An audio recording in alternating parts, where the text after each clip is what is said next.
Yes, magandang araw po sa lahat. Great day po, no? Doon sa mga nasa live po natin, bati po kayo dyan, no? Kung nasaan man po kayo, just comment po doon sa baba, sa ating comment section po kung nasaan man po kayo nanonood. At masaya po kami na nandito kayo ngayon, no po? And I just want to appreciate po yung lahat, no? Alam ko po, marami tayong mga bagay po na iniwan po natin just to be here, no? So, kaya lang ay nandito po tayo because we love God. Amen? No po, andito tayo, we love God and we love the people na nandito po sa atin sa church, no? Salamat po sa lahat ng nandito ngayon. And ngayon po, no, just to start, no po, we've been talking about prayer, no po. Ako po, pag meron akong hindi alam na gawin, no, kayo po, tanong ko, pag meron kayong hindi alam na gawin, ano pong ginagawa nyo? Kaya, meron kayong gustong gawin na hindi nyo alam kung paano gawin. Hindi niya? Meron kayong gustong gawin na hindi nyo alam. Ako po, when I was, gusto ko po matuto mag-fishing. Na yung fishing, yung gamamit talaga ng fishing rod saka ng fishing reel. Hindi po ako talaga marunong. Ang ginawa ko po ay watch YouTube. Nag-YouTube University po ako. Then, nanonood po ako ng mga video and I Googled some things, no, na kailangan ko matutunan so that I will be able to be knowledgeable dun sa ganong area. Nanood po ako ng mga marunong na at effective po nilang ginagawa. Tama? So, napakahalaga po pala that doon sa anumang bagay na gusto po natin gawin, we need to know paano to gumagana o paano to natin to ginagawa effectively. And we've been talking about prayer. At ngayon po kasi, nasa week 5 po tayo ng ating Plan 40 and we are now, nandun sa 3rd week po tayo ng ating Prayer 43. Kung, Pastor, ano yung sinasabi mong Plan 40, Prayer 40? Okay. Kaya, maybe you don't know kung ano yung sinasabi ni Pastor ngayon. Ano kaya yun? Maybe you're not joined in a cell group. So, I want to encourage everyone, no, kung hindi mo alam ano yung sinasabi ni Pastor ngayon, join in a cell group. No? Kasi, alam niyo po, lahat ng mga bagay na natutunan natin sa church, may apply lang natin dun sa cell group. Sabi ng iba, small group. Bakit? Paano mo i-apply yung pagmamahal sa kapwa? Ma-apply mo yan, hindi dito sa church. Kasi sabi ko nga, dito sa church, saglit lang tayo, uwi na tayo. Pero dun sa cell group, you will meet the brothers and sisters. Dito po kasi batok-batok fellowship. Amen? Tignan nyo, ano nakikita nyo? Di ba batok? Si pastor lang tayo, face to face. Pero yung nasa paligid mo, batok lang nakikita mo. Amen? Tama? Pag malikot-likot pa, parang gusto mong batukan. Hindi po, joke lang. No, hindi, huwag niyong gagawin yon. Ha? Hindi po. Love natin yan. No, pero tignan nyo po, batok-batok. Pero sa cell group, ano mangyari? Face to face. Tignan nyo si Jesus, Diyos na. Hindi siya nag-focus, pwede na natin sabihin, church na yung 5,000, 4,000 na pinakain niya, di ba? Pero ano pong ginawa ng Panginoon pa rin? Di ba? After niya mapakain yon, pinapauwi niya, tapos ano sabi niya? Yung nagpe-pray siya, then anong mimit niya? Yung 12. Tatanungin pa siya, Lord, ano yung turo niyo kanina? Ang bigat, ang hirap. Di namin maintindihan.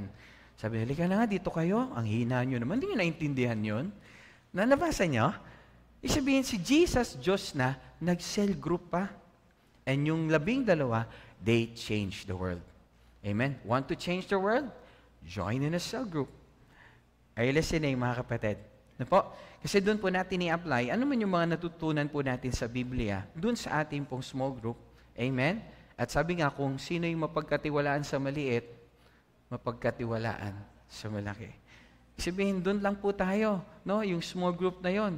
No, bago mo i-change yung world, doon ka muna sa cell group mo. Help your team, help your cell leader.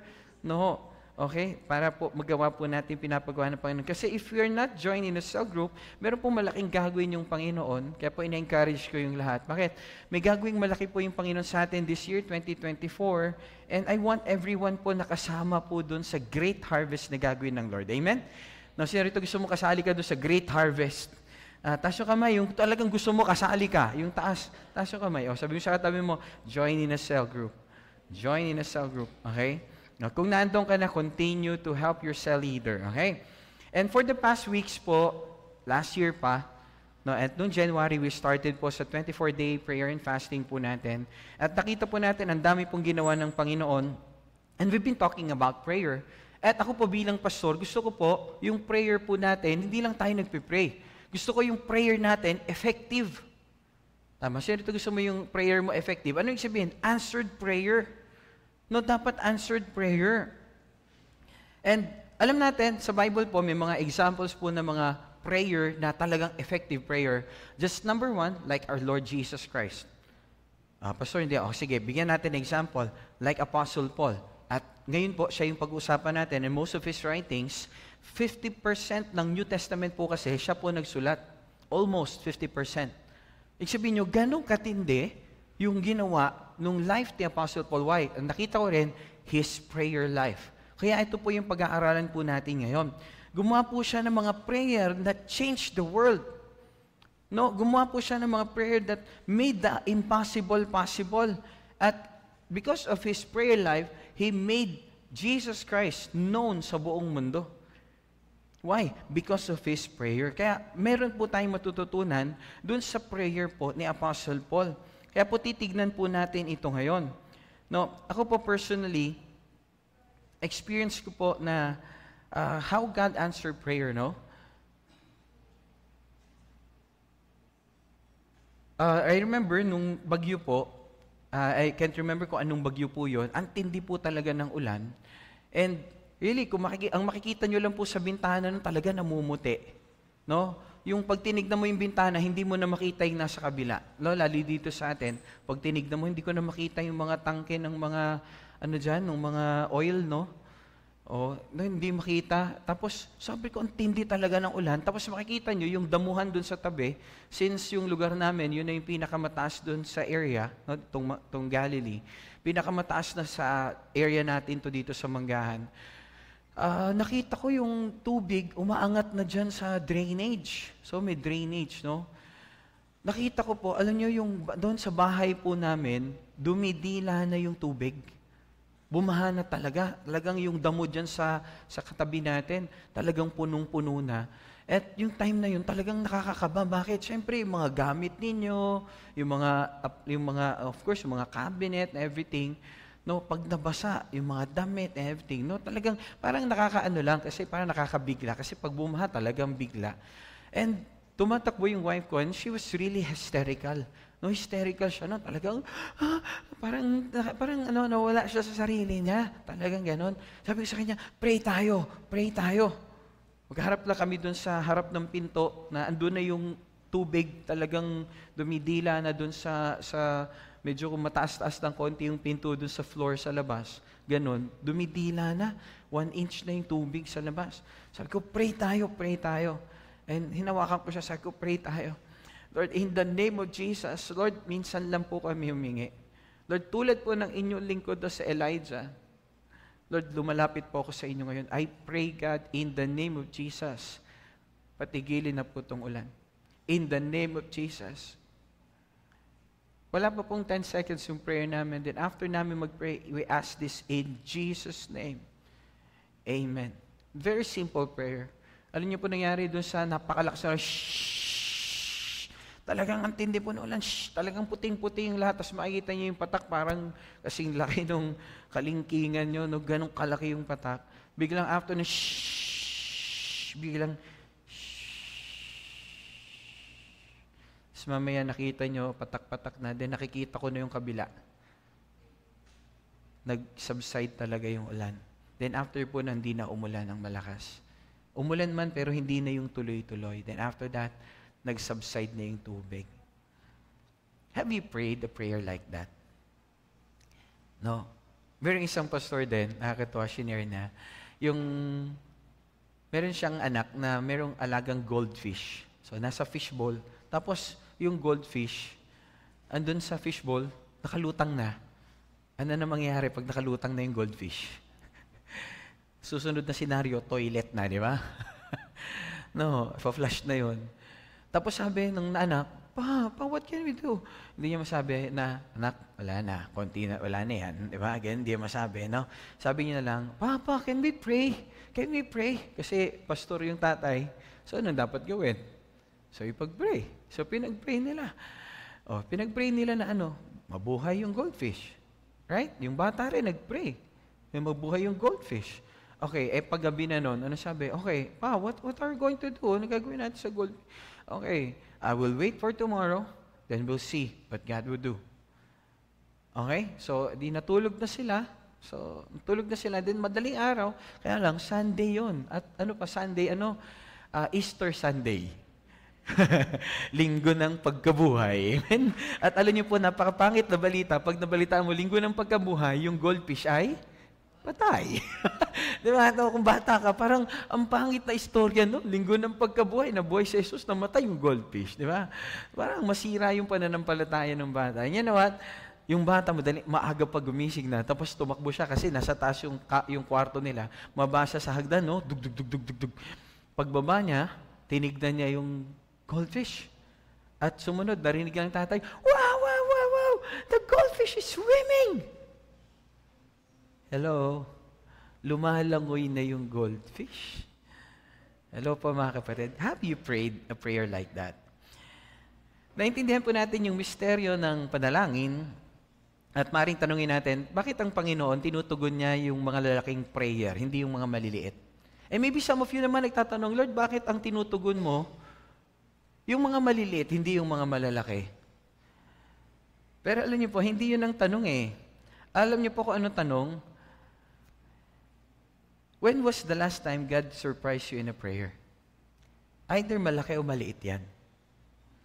When was the last time? Alam niyo po, madalas po kasi nagpipray po tayo, tatakot tayo mag-pray. Tinigilan na natin mag-pray kasi na-disappoint tayo, nag-pray tayo, hindi nangyari. And a lot of times, na-disappoint tayo, nalungkot tayo, na-discourage na tayo, tinigilan na natin mag-pray. At di na tayo nag-pray specifically doon sa mga bagay. Kaya pag nag-pray tayo, parang okay na lang, parang ang laki, parang bazooka prayer, no? Na parang kung ano na lang yung pag-pray natin, parang kung ano yung tamaan, yun na yun. Na parang, Lord, i-bless niyo ko pagising sa umaga, di ba? Lord, patawarin niyo ko sa lahat kong kasalanan. Pagpalain niyo po ako sa kabuuan ng araw na ito. Gabayan niyo po ako. Yan lang, no? Grant me wisdom in Jesus' name. Amen.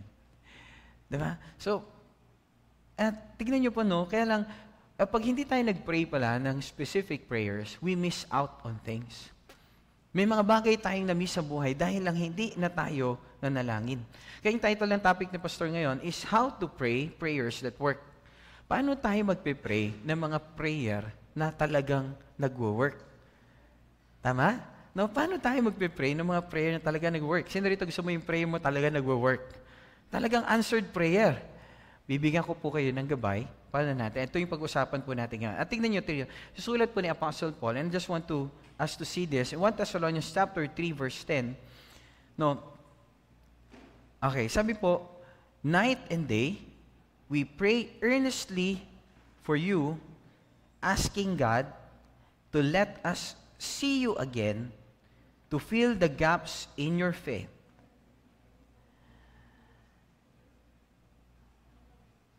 God bless the reading of His Word. Pero bago tayo magtuloy, can we make this declaration? Kasi we will be studying the Word of God. No, pwede po ba nating i-declare to? No?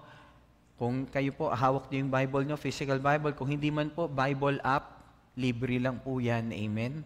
No, just open. No, baka naman, ang dami nating application dyan sa cellphone. Wala po tayong Bible app. So, open your cellphone, open your Bible app, at i-declare po natin to. Amen. If you believe na ang salita ng Diyos, manual ng buhay, dadaling ka niyan sa tagumpay. Right now, just focus on your Bible. Just grab hold of your Bible app, at i-declare po natin to. Okay? By faith. Okay? By faith. Ready? 1, 2, 3, go. This is my Bible. This is the Word of God.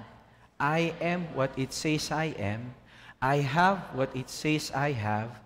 I can do what it says I can do. Today, I will be taught by the Word of God. I boldly confess. My mind is alert. My heart is receptive. And I will never be the same again. In Jesus' name, amen. Let's have a word of prayer. Father, we thank you and we welcome you in this place. Holy Spirit, minister to your people.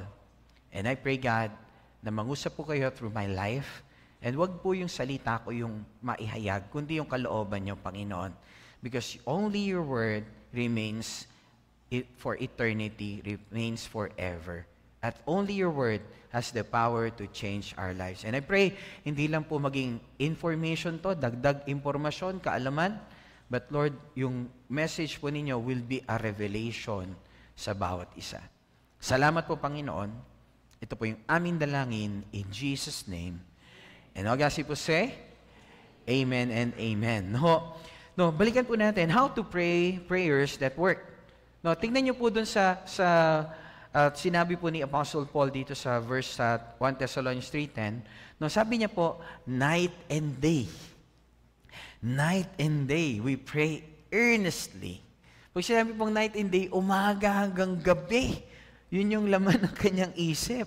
No, kaya po, number one, kapatid, if you really want an answered prayer, you want an effective prayer, number one, is you need to pray constantly. Constantly, continuously. Okay? Sabi sa tabi mo, dapat tuloy-tuloy. Amen? No, parang anumang bagay na ginagawa natin para maging effective, gawin mo tuloy-tuloy. Amen. Wala po naging successful na tao, ginawa niya lang isang bagay ng isang beses. Ginawa niya yung constant. Yun daw po yung kaibahan. Normal lang lahat yung mga matatagumpay na tao. So, pareho lang po tayong lahat. We have 24 hours a day. We have 7 days a week. Ano yung kaibahan nila? Meron lang silang isang bagay na hindi nila tigilang gumawa at ngayon, successful na sila. Yung iba po, dinevelop lang yung kape. Ngayon, Starbucks na. Di ba? Dinevelop lang yung mga pagkain, yung proseso, paano mag-prepare ng fast food. Ano na meron ngayon? Meron ng McDonald's. Are you listening? I'm not advertising anything here, but dahil lang finocus nila, i-develop yung isang bagay, naging successful sila. They just do it constantly, continuously, persistently, tuloy-tuloy. Amen. Sabi sa tabi mo, tuloy-tuloy, kapatid. Amen. No, wala ring ipapanganak na bata kung yung nanay, hindi tuloy-tuloy ang ire. Amen. Ayun listening, mga kapatid. Tama po. No. Kaya po napakahalaga that we pray constantly. No, sabi, night and day, sabi ni Apostle Paul. Ephesians chapter 6, verse 18. Ano sabi niya? I pray in the Spirit on all occasions. Walang okasyon. Ibig sabihin, all occasions. No, ibig sabihin, may okasyon na wala. Lahat ng pagkakataon. No, with all kinds of prayers and requests. Grabe. With this in mind, be alert and always. Sabi sa tabi mo, always. Always keep on praying for all saints. Okay? Tignan mo katabi mo, di ba? Parang natutulog lang. Ay, hindi pala, nagpipray yan. Di ba? Ano, be alert and always keep on praying for all the saints. Kasi po napakalaga, katulad po, hindi ko na kailangang elaborate, dinaanan po natin, si Job po, nakita nyo kailan dinoble ng Lord yung blessing sa kanya? Yung panahon na pinag-pray niya yung kanyang 3 kaibigan, na I believe nagpasama ng kanyang loob. Nagdagdag sa burden niya. Bakit? Sa dami ng kanilang mga sinabi tungkol kay Job, na hindi naman totoo. No, pero niyo po yun, nung pinag-pray niya ang kanyang 3 kaibigan, sabi ng Biblia, binalik po doble yung lahat ng nawala sa kanya. Amen? So, sabihin napakalag po that we pray. Bakit si Apostle Paul naging isa sa mga successful na mga apostles, disciples in the kingdom of God? Why? Because of his prayer life. Kasi po alam niyo po, yung prayer po kasi is a constant na ginagawa po natin, continuous, frequent nating ginagawa. And you know what? I just like to quote this. Prayer is a constant conversation with God. Ang dami nating alam na mga ritual tungkol sa prayer, di ba? Pag nagkasala nga, dapat 5 ganito, 2 ganyan, 3 ganon. Di ba? Pero hindi po eh. Prayer is talking to God, talking to your Heavenly Father. Amen? Alam niyo po, yung relationship lumalago lang po dahil sa patuloy na pakipag-usap. Yung mag-asawa po, meron mo mag-asawa, gusto mo ba yung asawa mo, isang araw lang tayo sa isang linggo mag-uusap ha. Tapos isang araw, tapos doon lang kayo mag-uusap, tapos lahat ng mga magaganda, mga babubulaknak na salita, sabihin mo, ang gwapo mo, ang macho mo, no, ang laki ng mga biceps mo, di ba, mga ganun, no? Ang ganda ng six-packs mo, di ba? No, ang ganda ng mata mo, di ba? Doon lang lahat ng sasabihin mo, lahat ng magaganda, appreciate mo sa araw na yon. But for the rest of the week, wala na kayong pag-uusap. Sa tingin mo, ano pwedeng mangyari doon sa relationship na yon? Di ba? Sa tingin mo, magpo-promote ba ng malalim na relationship yon? Hindi. Di ba? No, kaya nga yung iba, di ba, kahit hindi naman kagwapuhan, kasi yun yung unang nag-chat. At patuloy na nag-chat. Hello po. No. Mga kabataan, hindi pa kayo yun, ha? Okay, mag-aral muna kayo. Pero tingnan nyo, relationship really grows because of constant, not just one-time speaking engagement. Tama? Kundi sa tuloy-tuloy na communication. Kaya po maganda, alam nyo po, advice lang, make it a point na ano man yung bagay na gagawin natin bago ka magpalit bago ka gumawa ng isang bagay. Kunyari, babiyahe ka papunta ng trabaho o school, o kaya magdadrive ka na sa sasakyan mo. Pag sakay mo na sa sasakyan mo, just a lot, 2 minutes, 2 to 3 minutes to 5 minutes, pray. Just thank the Lord. Samahan ka ng Panginoon. Amen? Believing andun ng Panginoon. Amen? Para kahit may pangit doon sa kalsada, parang may kakasalubong ka ng minsan may mga asungot. Sorry for the word. Di ba, no? May mga asungot talaga itong mga, parang nakakainis sa kalsada, di ba? Yung bigla na lang tumatawid na gano'n, di ba? Bigla na lumalabas, di ba? Naka-experience mo kayo ng gano'n? Di ba? Parang, talaga itong mga buwisit, di ba? Imbis na gano'n, sabi mo, Lord, ano ba naman itong biyahe ngayon, Lord? Ang daming buwisit. At least, andun si Lord, di ba? Kinocomfort ka ni Lord. At least, pag makarating ka doon sa trabaho mo, alam mo, tama yung heart mo. Pinagpe-pray mo yung mga tao. Ay, listen na yung mga kapatid. No, ibang-iba po. Kasi bakit? Kasi nga po, naging tama yung ating pong pananaw, naging tama yung ating paningin. Sabi po ni Oswald Chambers, sabi,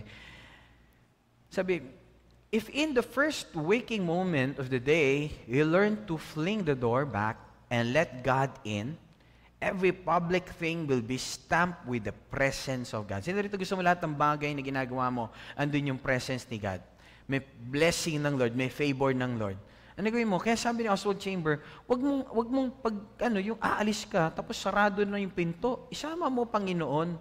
Join Him with your journey. Are you listening? No, wag yung, Lord, nag-pray na ako sa bahay, paglabas mo, iba na. Hindi mo nakasama si Lord. Sama mo si Lord. Sama mo si Lord pagsakay mo ng sasakyan, pagsakay mo ng bus, sakay mo ng tricycle. Sama mo si Lord pagdating mo sa trabaho. Wag mong iwan si Lord dun sa tricycle. Isama mo si Lord. Isama mo sa trabaho mo, isama mo dun sa conversation mo, isama mo dun sa mga pakikipag-usap mo dun sa mga kasama mo sa trabaho, sa mga kaibigan mo, magiging tama yung lahat sa'yo. Bakit? You have a right prayer life, right relationship with the Lord. Sabi ni C.S. Lewis, tingnan niyo po, the moment you wake up each morning, all your wishes and hopes for the day rush at you like wild animals. Di ba? Parang ganun yung parang pagising mo, parang lahat ng pangarap mo, salimbayan na lahat, di ba? Okay. And the first job each morning consists in shoving it all back and listening to other voice, talking that other point of view, letting that other larger, stronger, quieter life come flowing in. Ano yung sabihin? Hayaan mo si Lord. Someone who is stronger. He's talking about the Lord. Hayaan mo yung Panginoon, gabayan ka. Alisin mo muna yung mga salimbayan ng mga idea. Hayaan mo muna, Panginoon, kausapin ka. Tama ba yung idea na meron ka? Tama ba yung plano na tumatakbo sa isip mo? No, prayer po kasi can really change everything. Bakit? Prayer, yung right relationship. We're not talking about religion. We're not talking about rituals. We're talking about relationship when we pray. Kaya po, tingnan nyo, ganda na sinabi ni C.S. Lewis that we come to the Lord. Let's make relationship. Let's make a constant conversation with the Lord. Number 2, pray earnestly. Ang ganda po ng sabi ni Paul kanina doon sa ating pong binasa, di ba? Sabi, night and day, we pray earnestly for you. So nagpipray po sila, hindi sa sarili nila, para sa mga tao. We pray earnestly. Gusto mo na answered prayer? You pray earnestly. Alam niyo po yung earnestly, maaaring sabihin natin, Pastor, pag sinabing earnestly, ano yan? Honest prayer yan. Sincere prayer yan. No, pero alam niyo po, ang ibig sabihin ng earnestly, passionate. Say that word, passionate. Sabihin natin ulit, passionate. Pag sinabi pong passionate, kaya po tinawag na Passion of the Christ. Nalala yung movie? Bakit Passion of the Christ? Matindi yung masidhi, mainit na pag-ibig ng Diyos. Pinakita po sa atin, no? Tingnan niyo po Ephesians 3:20. Sabi po rito, now to Him who is able to do exceedingly, abundantly, beyond all that we ask or think. Imagine, according to the power that works within us. Isipin, ganun pala dapat. Kaya pag lumapit tayo sa Lord, dapat palagi may enthusiasm. Dapat may passion.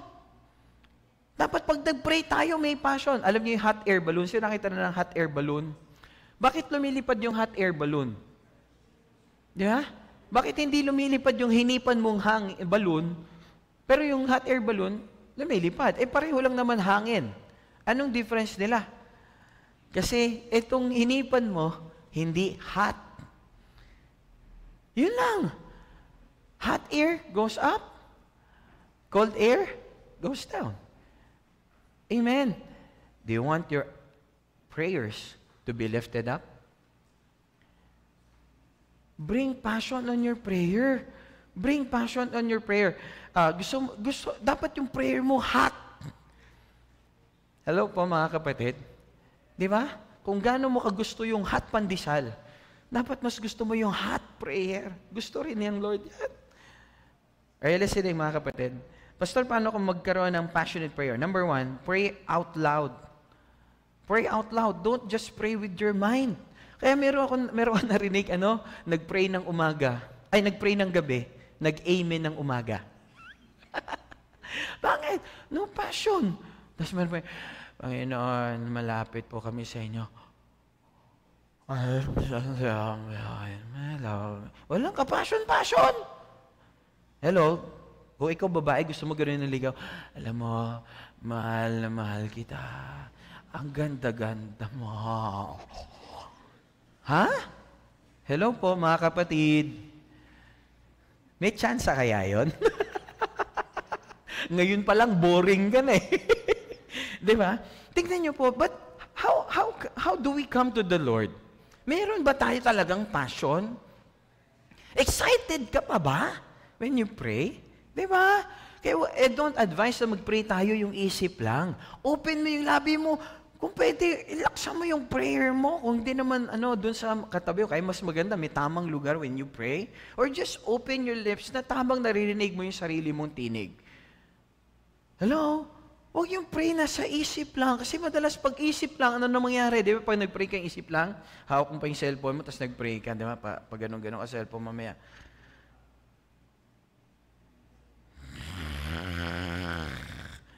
Hello? Kaya nag-pray ng gabi, ang amen, umaga na.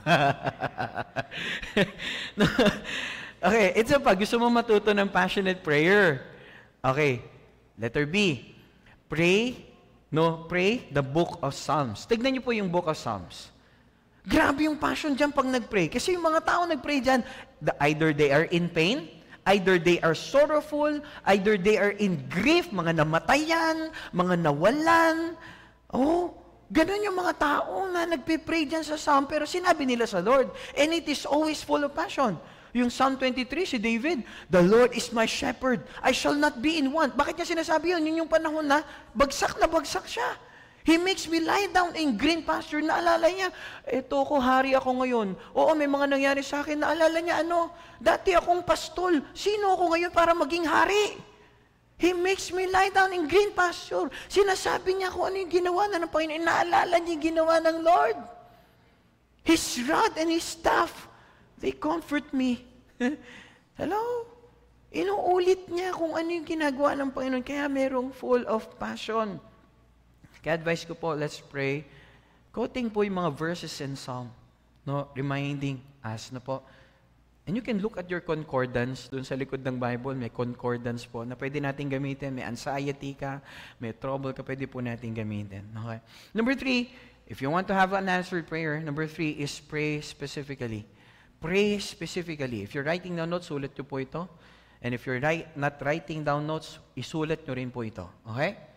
Number 3, pray specifically. Don't just pray a shotgun prayer.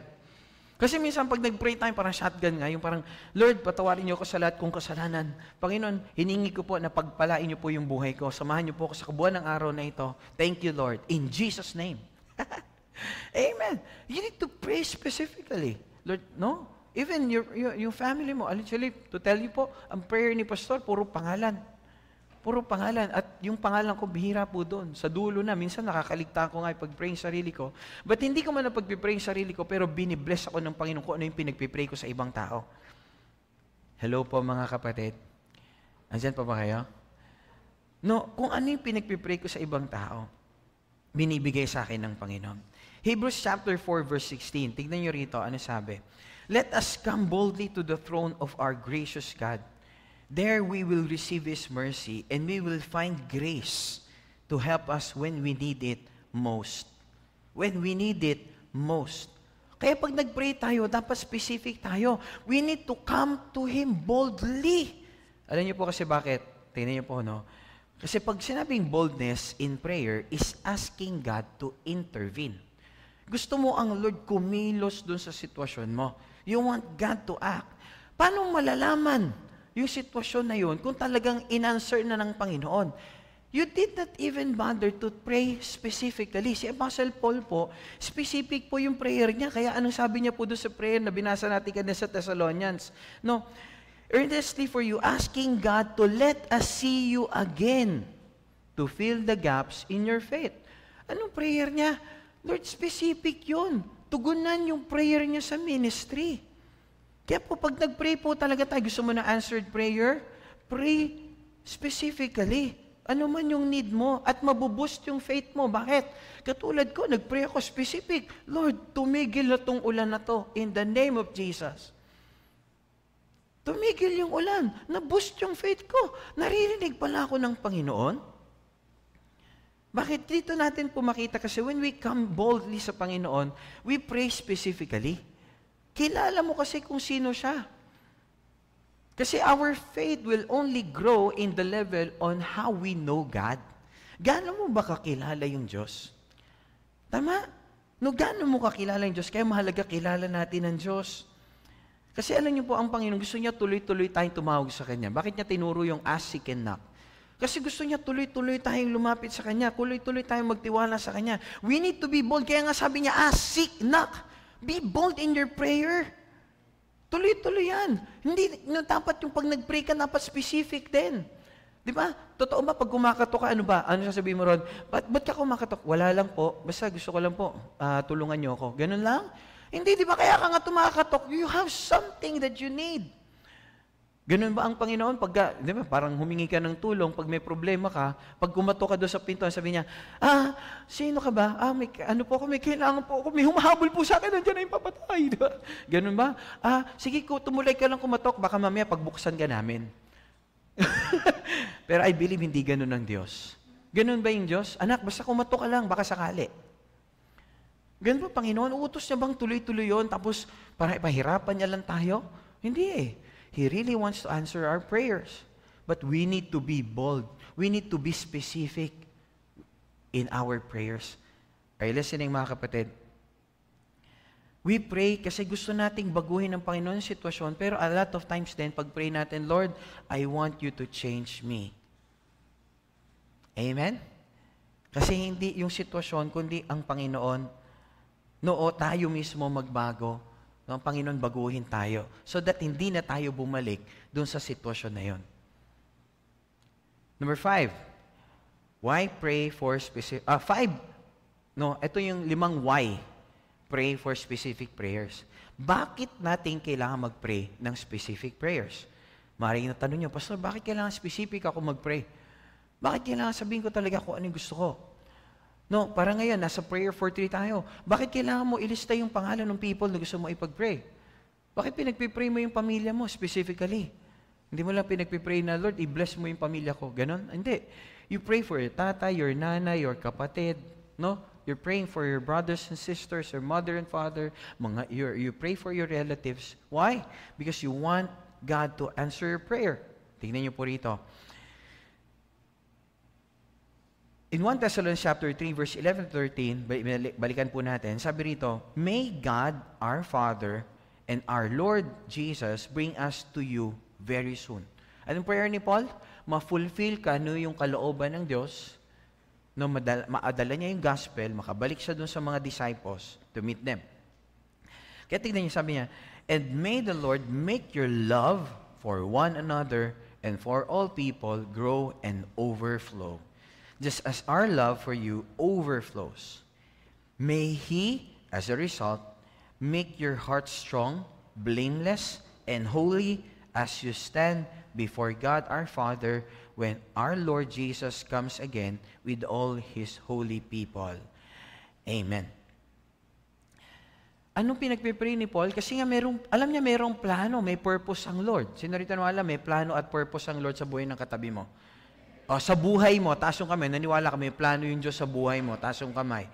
No, kaya lang, alam niyo po ba, kung merong plano yung Diyos, meron ding lalagay yung kaaway hindrances. May mga distractions. At napansin ko, yung mga malalaki ang plano ng Panginoon, they experience troubles, distractions. Kaya ito yung napakalaga. Ano yung ipagpipray natin? Number 1, specific prayer. Remove ng Lord yung hindrances. Lord, tanggalin yung hadlang. At be careful pag pinagpray mo to. Bakit magiging careful? Kasi pag pinagpray mo to, tatanggalin ni Lord yung hindrance. At minsan, ang hindrance na ma-fulfill yung kalooban ng Panginoon sa buhay natin ay tayo. Yung mali nating ugali. Yung mali nating attitude, yung mali nating habits, yung mali nating salita, mali nating isip. Are you listening? Alam niyo po, last time, I prayed this prayer. Lord, ang sakit po. Lord, tanggalin niyo yung pumipigil para lumago yung gawain po ninyo, Panginoon. And after me praying that, things happen.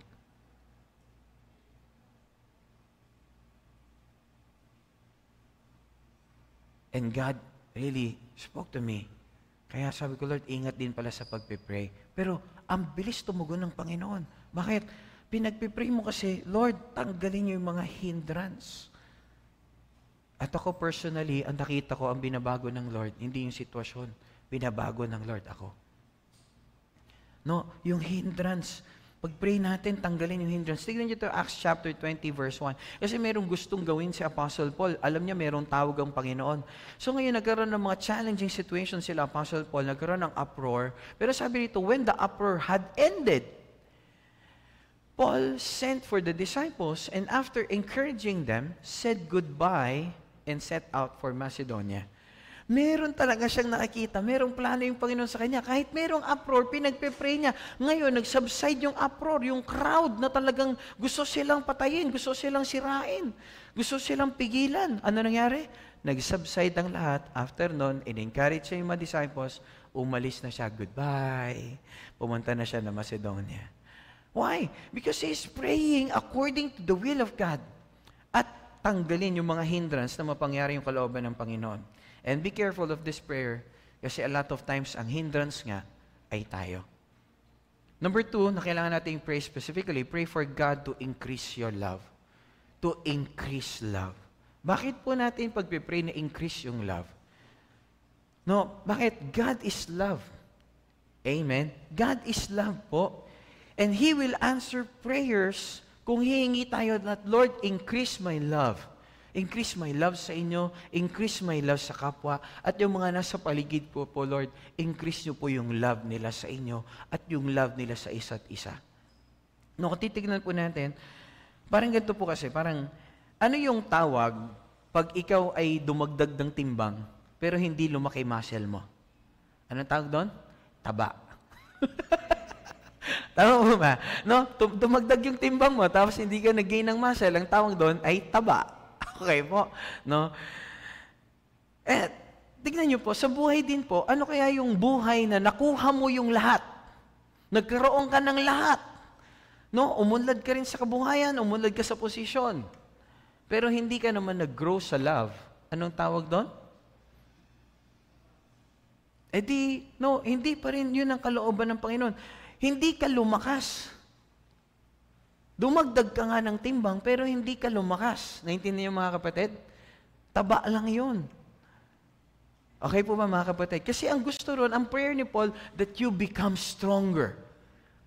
That you become stronger. No? At dito po sa buhay, no? everything that we gain, na hindi tayo nag-gain ng love, we get fatter. Tumataba lang po tayo. Imbes na tayo lumakas, tumaba. Okay? At ano yung tawag kung tayo po ay nag-gain lang ng knowledge, dumami yung alam natin tungkol sa Diyos, pero hindi po tayo lumago sa pag-ibig. Anong tawag doon? We get a fat head. Tumaba lang po yung utak natin. Sorry for the word, no? Tumaba lang yung ating isip, pero hindi tayo lumalago. Bakit? It is only by true love.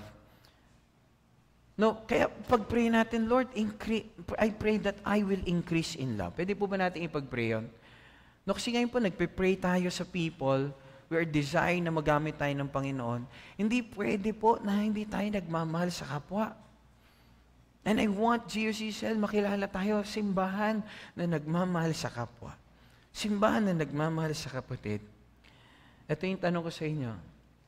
Mahal nyo ba yung pastor nyo? Tanong ko sa inyo, mahal mo ba yung katabi mo? Tingnan mo nga yung katabi mo. Mahal mo ba yung katabi mo? Hello, minsan may tama rin yan. Si pastor, minsan may tama din. I'm not perfect. Tama? Tanong ko sa iyo, mahal mo ba ang GUCCL? Do you want to see this church really grow? Hello po mga kapatid. Do you really love our church na gusto mo madala yung maraming tao sa Panginoon through this ministry? Hello po mga kapatid. Personally, alam mo yung sagot dyan. Right? 1 Corinthians chapter 8 verse 1. Ano sabi? Sabi, while knowledge may make us feel important, no? It is love that really builds up the church. No, hindi dahil marami tayong alam, mabuild na yung church. It is only by love that we can build up the church. Listening mga kapatid? 1 Corinthians chapter 13, if you want to know love, basahin niyo po to, ha? No, yung love po kasi, it's never emotion. No po? Pero tingnan niyo po. Sabi ng 1 Corinthians chapter 13, verse 2, sabi, if I have a faith that can move mountains but have not love, I am nothing. Si Apostle Paul po may sabi nga po doon, bigay ko man yung aking sarili. No, ialay ko muna yung sarili. Kung wala naman akong pag-ibig, wala rin akong kabuluhan. Are you listening mga kapatid? No, ibig sabihin pala, kahit pala uma-attend tayo dito palagi, kompleto yung devotion mo, but if we are not growing in love, wala rin po palang kabuluhan. So sa tabi mo, I love you with the love of the Lord. Amen. No, kasi yung kilala ng mundo, yung erotic kind of love eh. Hindi po yun ang love, no? Iba po yung love na gusto ng Panginoon, yung unconditional love. Yung love na walang kondisyon. At alam niyo po, kung yung pag-ibig pala is the most important thing, bakit hindi natin ipag-pray specifically na, Lord, make me grow in love? No, why? Bakit? Kung yun pala yung pinakamahalaga, why won't we pray na, Lord, make me grow in love? Gusto mo ng answered prayer? Pray and ask God, Lord, increase my love sa inyo, increase my love sa aking kapwa. Alam niyo po, ito yung isa sa pinakamatindi kung may hingin ka sa Panginoon. Ito yung isa sa pinakamatinding pwede mong hingin sa Lord. Love. Kaya kung gusto mo na answered prayer, mag-pray ka, Lord, make me grow in love. No, ipag-pray natin, Lord, increase my love. No, pray natin din yung mga tao sa paligid natin, Lord, mag-increase din po sila sa love. Kasi pala sabi ni Paul, pray that love would grow and overflow. Ano yung sabihin nun? Yung love natin, kung gusto mo ng fresh love, you need to overflow. Ano yung sabihin? Kailangan mayroong tumatapon din. No, pero hindi man naaksaya yan kasi you give love to people so that the Lord can fill you up again. Muli pupunuin ka ng Panginoon. Bakit? Kasi meron tayong nailalabas na pag-ibig. Hindi tayo inibig ng Panginoon para i-contain lang yun, kundi para i-share ito sa iba. Amen? We need to overflow. Sabi sa katabi mo, you need to overflow. So that punuin tayo uli ng Panginoon. Amen? Na hindi rin tayo pupunta sa church dito, Lord, punuin mo ko ng pag-ibig mo. Para saan? Para ikaw din maging instrument niya to share His love sa iba. Kaya po ang gandang prayer natin, pwede ba nating pag-pray ito? Ngayon, just have a moment. Lord, increase my love kay sinong pangalan yung nilagay ng Lord sa puso mo? Lord, ayoko. Pastor, ayoko. Kakagawa niya lang ng mali sa akin eh. Pero,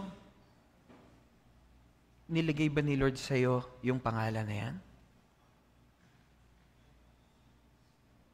Ayaw mo pero gusto ng Lord. Amen? Pero gagawin natin. Let's pray for that person. Let's pray for yourself. Pray for yourself. Lord, make me increase in love. Amen. Thank you, Lord. In Jesus' name. Amen. Pray. May answered prayer ang Panginoon. Amen. God is filling your heart with love right now to that person. Masakit man yung nagawa niya sa'yo, pero bakit nilagay ni Lord sa'yo yung pangalan na yan? Kasi gusto ng Lord, matutunan mo siyang mahalin. Bakit may gagawing malaki Panginoon sa'yo? Amen. Number 3 that we need to pray specifically, we need to pray for a new heart. We need to pray for a new heart. Bagong puso. Amen? Bagong puso. Bakit? Kasi kapatid, ang pinagpipray natin, Lord, baguhin nyo, hindi yung sitwasyon, baguhin nyo yung character ko. No, baka meron pang pangit sa akin. Baka meron pa akong maling kaisipan. Baka meron pa akong maling katwiran.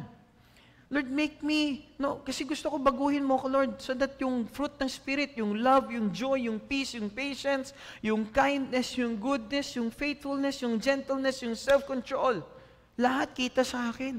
Hindi lang ako makilala na meron akong may mga giftings ako, pero wala akong fruit ng Spirit.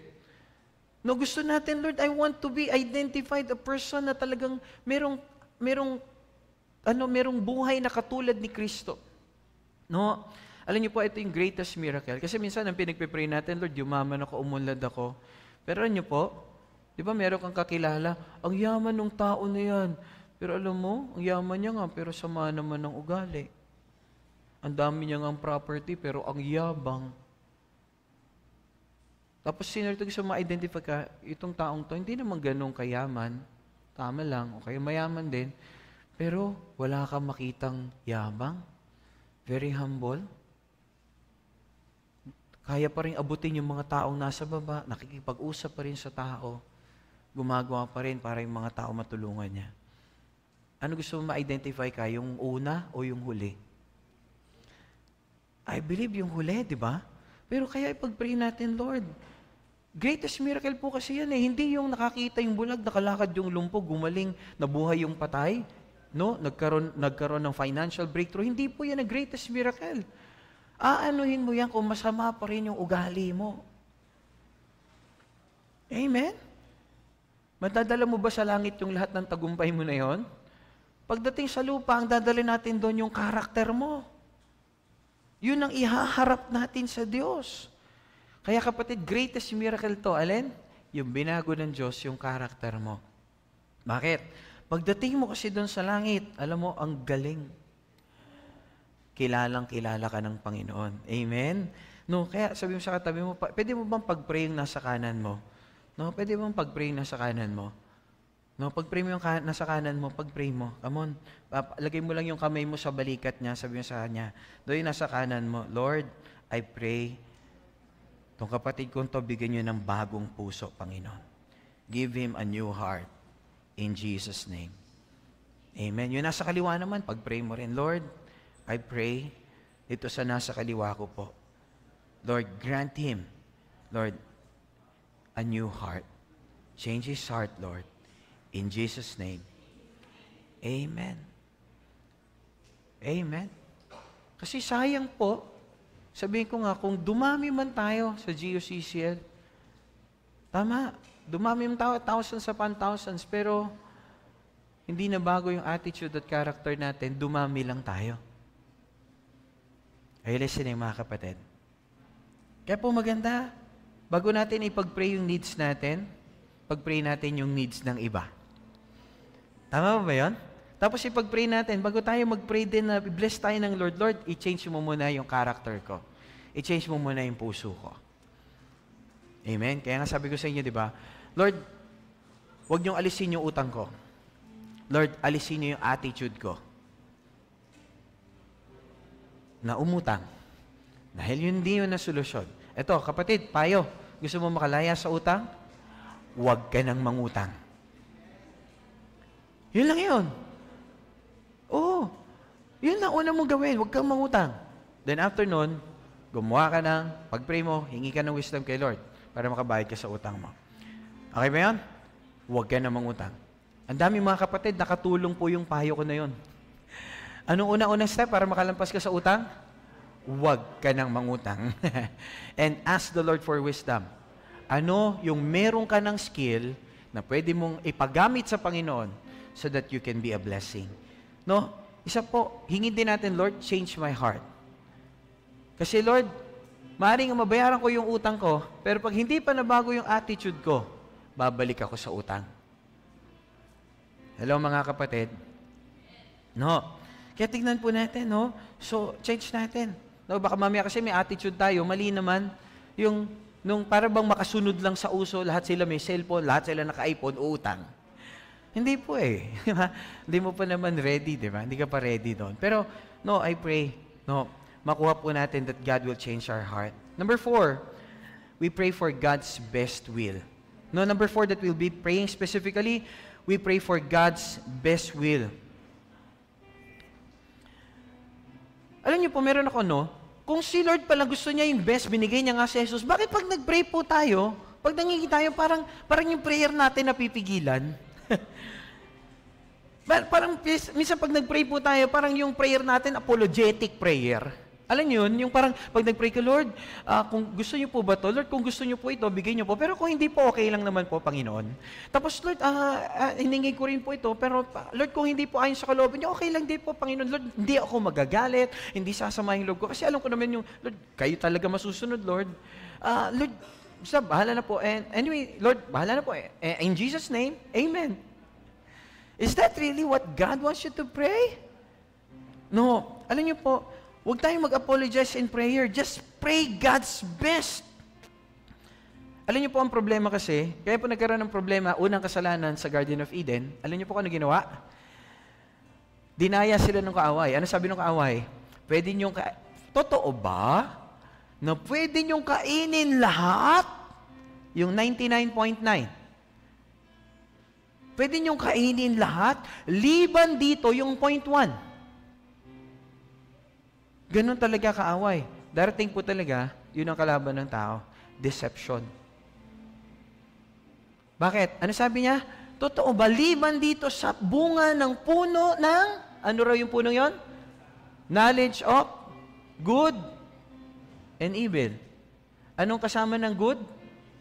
Kaya kapatid, before you decide to dun sa good idea, tanungin mo muna, God's idea ba to? Kasi doon sila nagka-problema kasi ang kakambal ng good, evil. Good idea yan, pero ang tanong ko, God's idea ba yan? Are you listening mga kapatid? Pinag-pray mo na ba yan? Did you even ask the Word of God? Did you even talk to your cell leader? Did you even talk to your pastor bago ka gumawa ng desisyon? Kaya yung iba po nagkaroon ng problema. Kapatid, pag nagka-problema ka, lalo sa pag-ibig, iiyak ka rin kay pastor. Iiyak ka rin sa leader mo. Grabe. Nung hirap na hirap at bigat na bigat ka, dinamay mo yung leader mo. Pero nung panahon na kinikilig ka, hindi mo sinabi sa pastor mo, sa leader mo. Kasi kilig ang saya, no? Pero yun mo, is it a good idea or God's idea? Si God pala ang gusto niya, hindi lang good, hindi lang din better. Anong gusto ni Lord para sa katabi mo? Yung best. Katulad doon sa wedding ng Cana, that's like I shared kanina nung simula, na di ba si Jesus nung nandun sa wedding sa Cana, nagtataka. Nung binalik na yung tubig, di ba? Gumawa ng miracle ang Lord doon sa John chapter 2. Gumawa ng miracle ang Lord. Unang-unang miracle ng Lord yun. Anong ginawa ng Lord? Yung tubig naging alak. Water turned to wine. Dinala doon sa sa head ng wedding, tinikman niya, sabi niya, ang sarap nito ah. Sabi niya, yung iba, ang ginagawa, binibigay yung best sa simula, paglasing na yung mga tao, tsaka binibigay yung medyo second class. Pero, ni-reserve niyo yung the best hanggang ngayon. Sino rito gusto mo yung best, hindi lang sa dulo? Pwede pala yon. Pero ano lang, sabi ron, si Maria inutusan yung mga tao, gawin ninyo lahat ng sabihin niya sa inyo. Gusto mo ng best? Gawin mo yung lahat ng sinabi niya na gusto mong gawin. Gusto niya gawin mo. Are you listening, mga kapatid? 1 Thessalonians 3:13, may He as a result make your hearts strong, blameless, and holy as you stand before God our Father when our Lord Jesus comes again with all His holy people. Amen. Kapatid, anong pinagpipray dito ng Apostle Paul? Be blameless and holy. Can you find someone na blameless, flawless, holy? Wala, si Lord lang. Pero ano yung laman ng prayer niya? He's praying the best for people. He's praying na yung mga tao pagharap sa Diyos, blameless. Gusto niya pag humarap sila sa tao, kahit dito pa lang sa lupa, they are known to be holy people. Hello? And if you're praying that prayer, malapit ka dun sa answered prayer. Amen? Kasi alam niyo po, pag nag-pray tayo 100%, parang ganito, pag nagpe-pray ka ba ng trabaho, anong pinagpe-pray mo? Basta magkatrabaho ka lang? O you want the best na trabaho na Lord? Ito yung time, yung trabahong to, meron akong time sa ministry, meron akong time sa worship. Lord, yung trabahong din to, meron akong time para, Lord, makakatulong ako sa pag-abanse ng kaharian ninyo. At Lord, yung anumang kikitain ko, Lord, magiging blessing din ako sa iba. Kaya Lord, I'm praying for the best job. Kasi Lord, I want to be a blessing to people. At pagdating doon sa dulo, Panginoon, grabe Lord, ang sarap. Sabihin ko talaga, Lord, I'm so happy for that job na binigay niyo po sa akin. Amen. Don't settle for anything less. Kapatid, nakakakuha ka ba dahil ba nag-pray ka, lahat ng pinag-pray mo, makukuha mo? Hindi. Pero totoo ba, lahat na gusto ng Diyos makuha mo, makukuha mo? Pray for the things na gusto ng Diyos sa'yo. Pray for the best. Hello, sabi sa atin mo, pray for the best. Kasi bakit? Yun naman talaga gusto ng Panginoon sa iyo eh. Ito yung tanong. Tanungin natin ng Lord, God, what do you want for me the most? Ano ba talaga gusto mo sa akin? Tanungin natin, Lord, what do you want na mapangyari sa buhay ko? Ano ang gusto mo mapangyari sa buhay ko?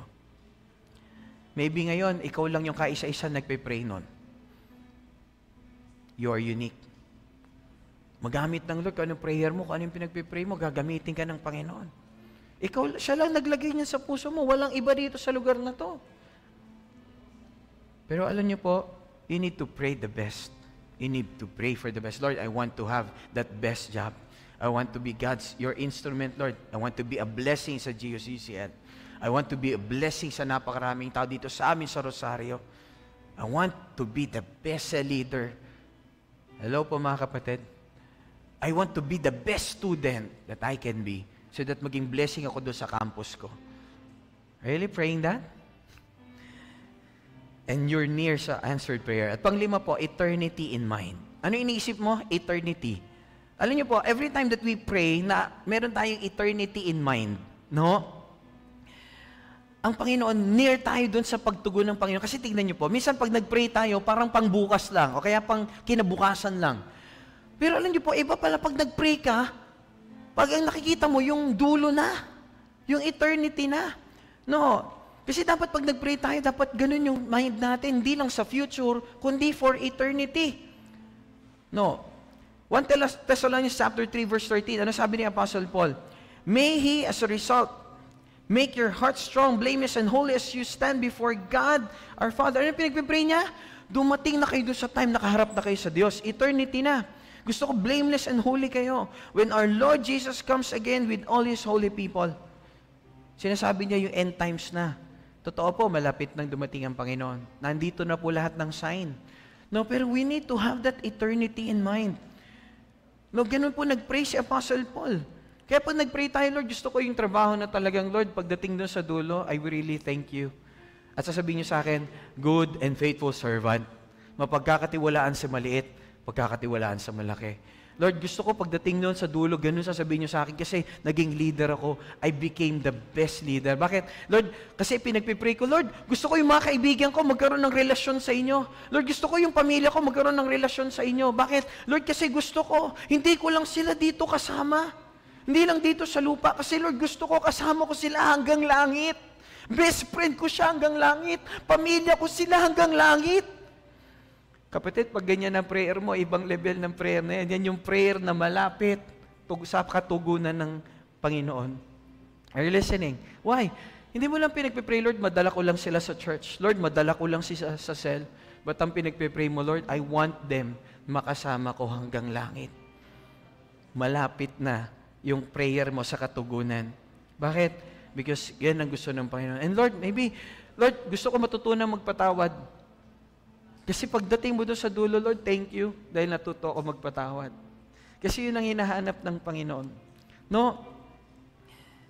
Even yung pag-aasawa, iniisip mo yung, bakit yun ang pipiliin mong asawa? Ingat kayo kasi yung pakakasalan po ninyo, hindi nyo lang pinakasalan yung tao, pinakasalan nyo yung destiny niya.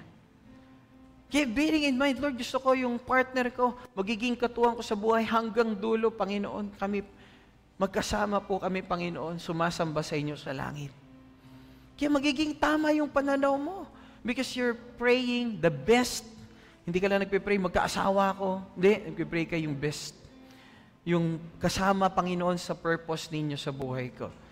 Who will be katuwang ko sa ministry. And I'm so thankful God gave me my wife, si Ann. Oh, I can't imagine life without, na hindi siya po. I can't really imagine. Why? Kasi, pinag-pray ko po talaga, Lord, give me someone. Siyempre, of course, iingatan yung pag-ibig na binibigay mo. Amen? Tingnan niyo po si Apostle Paul. Just want to go here. Bakit minsan parang ang hirap, Pastor, na gawin yung pinapagawa ng Panginoon? Parang ang hirap, no? Kasi pag pinag-pray mo yung kalooban ng Panginoon, hindi madali eh. Palitan na natin yung wording pala. Hindi siya mahirap at napakahirap. Hindi lang siya madali. Are you listening, mga kapatid? Kasi may laban yan, yung pananaw natin at pananaw ng kaharian. Are you listening? No, pero tingnan niyo po, pero bakit tayo minsan parang mayroong challenge, parang mabigat, parang mahirap, no? Why? Kasi tingnan niyo po, sabi ng Philippians chapter 4, verse 12 to 13, tingnan si Apostle Paul, bakit naging matagumpay si Apostle Paul? Sabi, I know how to live on almost nothing, or with everything. I have learned the secret. Kaya yung ngayon, ito, secret revealed, ha? Gusto mo magtagumpay sa buhay? Gusto mo magtagumpay in your walk in faith? Sabi niya, I know the secret, narrow secret of living in every situation, whether it is in with a full stomach or empty, with plenty or little. Ano sabi ng verse 13? For I can do everything through Christ who gives me strength. Gusto mo magtagumpay sa buhay? Gusto mo magtagumpay in walk of life? Gusto mo hindi maging mabigat? Kasi sabi ng Lord, come to me and I'll give you rest. Tama?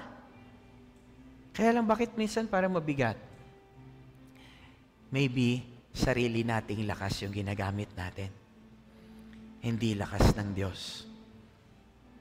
Maybe we're not talking to Him.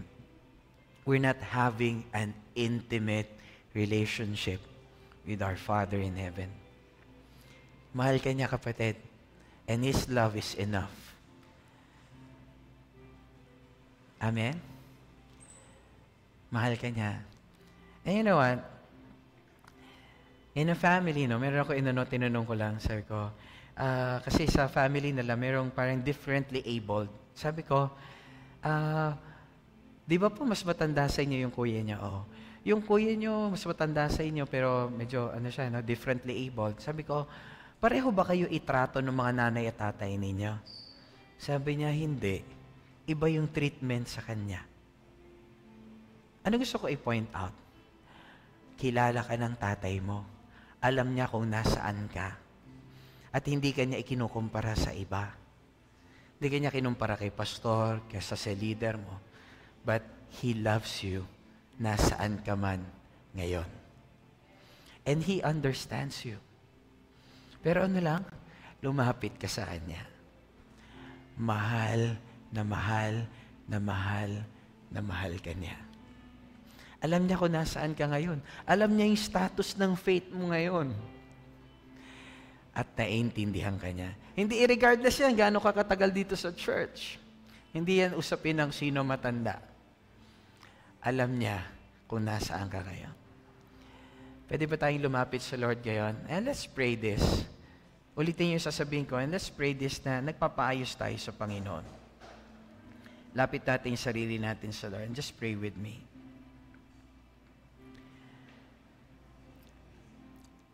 Ulitin yung sasabihin ko, Panginoon, gusto ko po ng pagbabago sa buhay ko. Gusto ko po ng totoong pagbabago. And I want it in my prayer life. Dalangin ko po na sa bawat oras, gusto ko pong matutunan na manalangin oras-oras. Turuan niyo po akong manalangin. Lord, nananalangin ako paminsan. At gusto ko pong matutong manalangin ng may passion. Merong init. May alab ng puso na sa dibdib ko ay buhay. Turuan niyo po akong manalangin. Dalangin ko po na baguhin niyo yung aking mga sitwasyon. Ba't wag niyo pong hayaan na makalimutan ko na ipanalangin na baguhin niyo rin po yung aking karakter na nagdala sa akin sa sitwasyong yon. Dalangin ko rin po yung aking mga pangangailangan na matugunan. But Lord, dalangin ko rin po na mag-increase ako sa pag-ibig. Pag-ibig ninyo at pag-ibig sa kapwa. Madalas po yung aking panalangin. Pinananalangin ko po yung future. Pero nakakalimutan ko po yung eternity. I pray, Lord, teach me to pray. Salamat po, Panginoon. In Jesus' name. And all God's people say, Amen and Amen. Tuloy natin yung palakpak sa Lord. God bless.